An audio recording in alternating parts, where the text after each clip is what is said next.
There was a man in a room full of people. Everyone was talking. Some were shouting. Others were interrupting. There were forced laughs, opinions thrown out without invitation, exaggerated stories. It was the kind of environment that wears you out before it even begins. But he said nothing. He just watched, with that calm that only exists in people who don't need to prove anything to anyone. And the quieter he got, the more people wanted to hear him. There was something in that room that no one had noticed yet, something that psychology has known for decades, but that few have the courage to admit. The loudest person in the room is usually the most fragile, not because they're stupid, not because they're bad, but because the noise is armor. Daniel was 37 years old. He was smart, articulate, full of energy. At a party, it was impossible not to notice him. He'd walk into a room and within seconds dominate the conversation. He jumped from topic to topic, finished other people's sentences, laughed loud, had a story for everything. People thought he was fun, charismatic, magnetic, but there was something Daniel tried not to think about.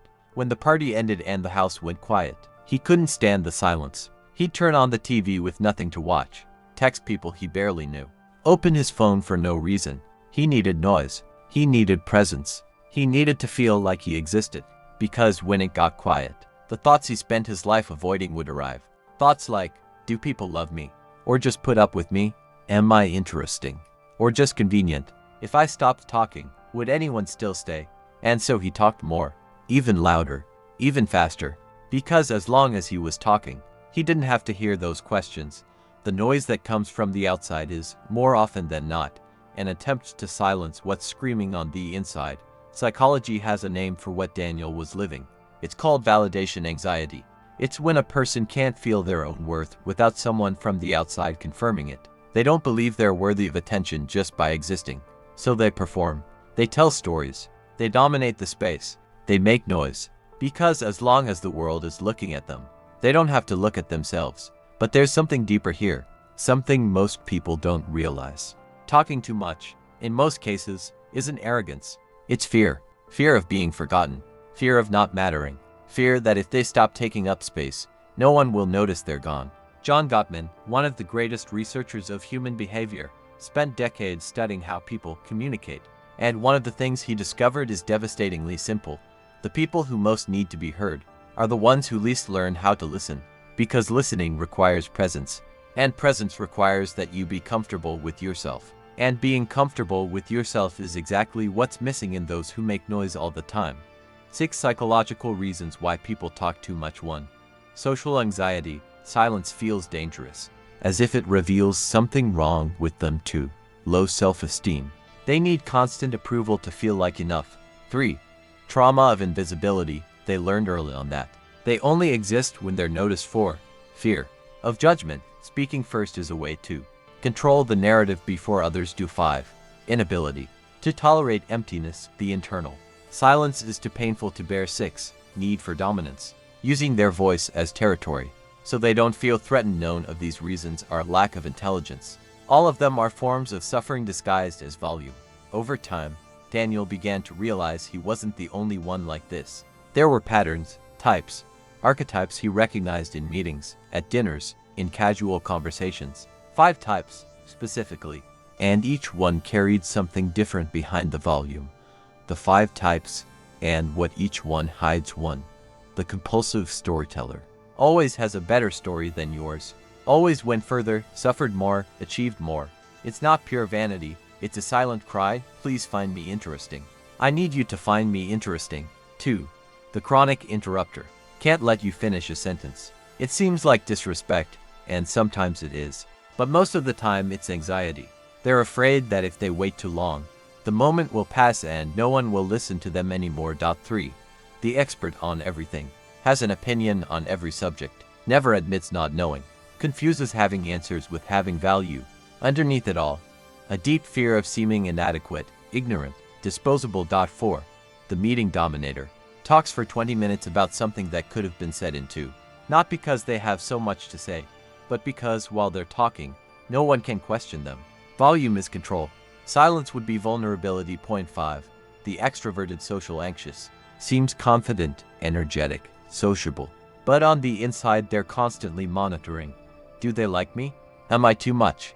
Am I not enough? The noise is a smoke screen for an insecurity they can't even name.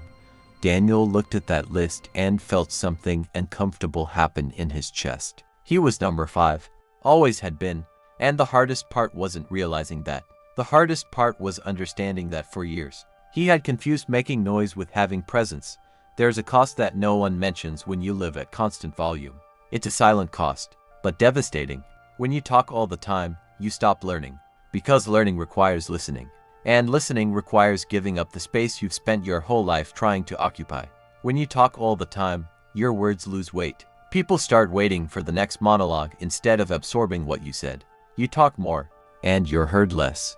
When you talk all the time, you never truly find yourself, because the real encounter happens in silence. In that moment when you stop defending, explaining, justifying yourself, and simply exist. And perhaps the greatest cost of all, the deepest connections in life rarely happen in the loudest conversations. They happen in the moments when two people stop talking and simply feel. The noise drives away exactly what you're trying to attract. You can't hear what the world has to teach you while you're busy, trying to prove you already know everything. It was an ordinary Wednesday night. Daniel was at yet another dinner, another table full of people, another round of stories, laughter, and opinions. And in the middle of a sentence he had started without knowing how to finish, he stopped. He simply stopped. And for the first time in years, he went quiet. In public, he let the silence exist. And what happened was unexpected. No one left. No one ignored him. Someone to his left started talking about something they were truly feeling, something vulnerable, real, without performance. And Daniel listened. Really listened. For the first time in a long time. And when dinner was over, someone came up to him and said something he had never heard before. "You're one of the few people who actually makes me feel heard." He had said almost nothing that night. And it was the night he left the deepest mark. It was in that moment that he understood. Real presence doesn't come from volume. It comes from the quality of the attention you offer.